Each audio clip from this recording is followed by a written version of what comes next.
hello everyone.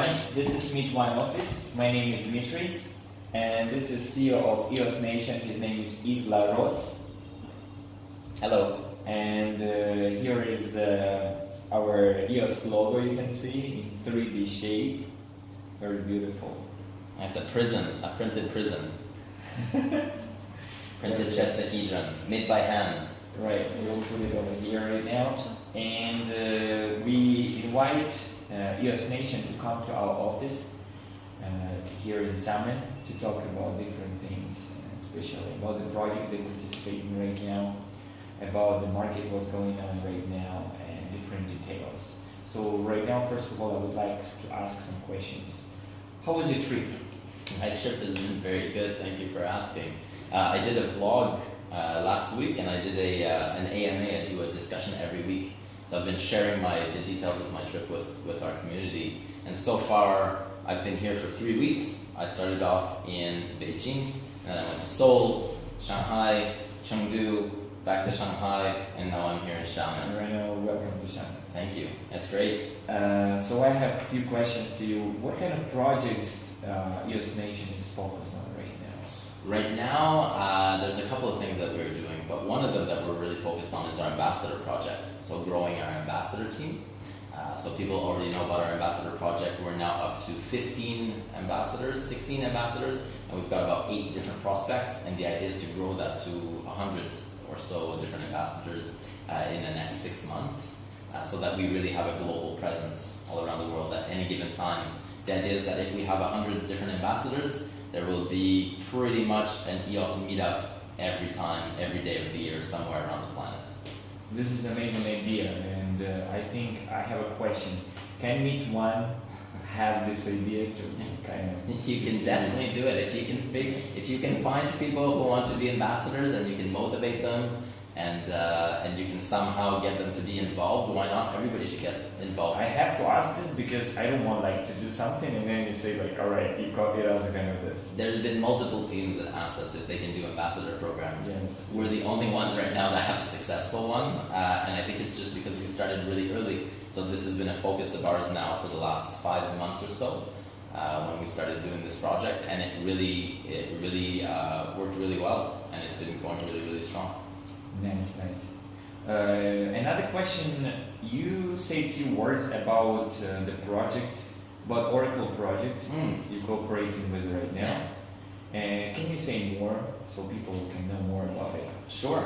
So EOS Nation started a community engagement fund, and in the community engagement fund, we have a certain amount of EOS, and people can apply to this fund in order to get funding for their particular projects. And what Dmitri was saying is that one of the projects that we sponsored is called Irespo, and it was the first Oracle on-chain, on EOS. And the Oracle in particular is an EOS USD parent.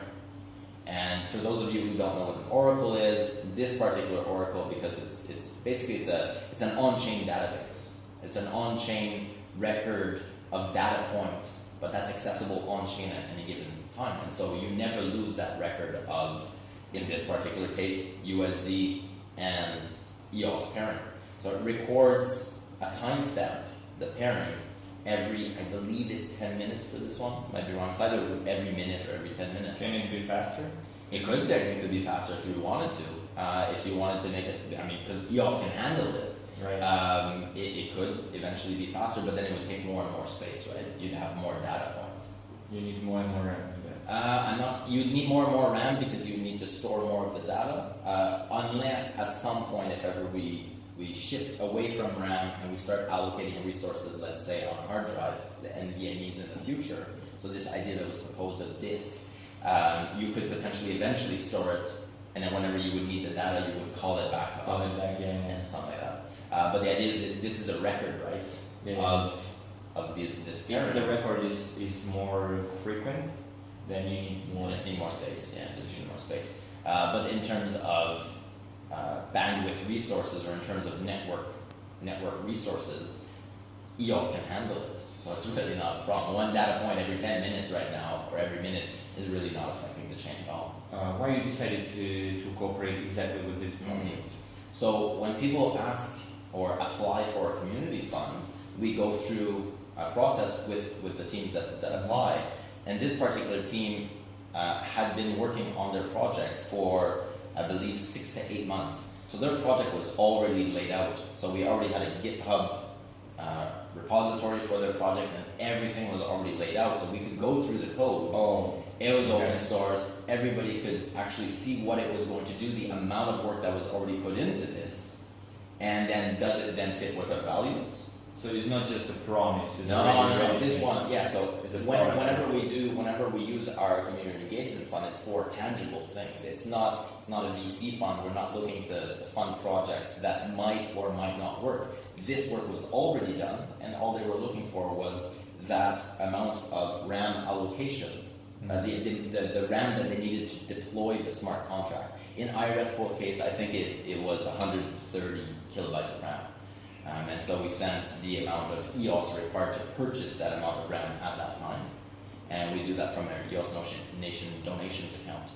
And now this Oracle is available for all. So everybody can use it because it's ready. It's already been out now for maybe 3 weeks, 2 3 weeks. So the Oracle's already been collecting data all this We time. need to work better about our news. Like we need to spread more news. Oh, we've been spreading our news for sure, but of course there's always better. Yeah, and it's always better. So these oracles are very useful. This oracle in particular will be very useful for most of the VPs. It'll be useful for the people that eventually want to perhaps have online stores and they need this pairing because they want to sell merchandise tied to a particular currency, and then they need that. Or it's useful for accounting purposes. If you want to go back in time and you want to see how much the value is worth at any given time point, you're able to link that to perhaps your accounting spreadsheets. So that's just one of the pairings. And then right now, it's a USD EOS pairing. You could just add one line of code to make it into renminbi, to make it into Canadian dollars, to make it into euros, to make it into whatever you want. The smart contract itself is already deployed. All the work is already done. You would just add that line to do that extra pairing. So And anybody you can do also that. can do pairing to another cryptocurrencies. You could, potentially, if you really wanted to, yeah. Alright. Because it's open source. Yeah.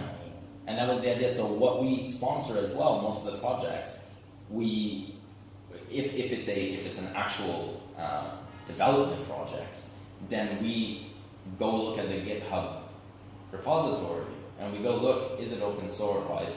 Is it open source and is it already done? And then what do you need in order to then you can check deploy it? GitHub. Then you Yeah, we can already see what kind of work. So that's one kind of the things that we do. It's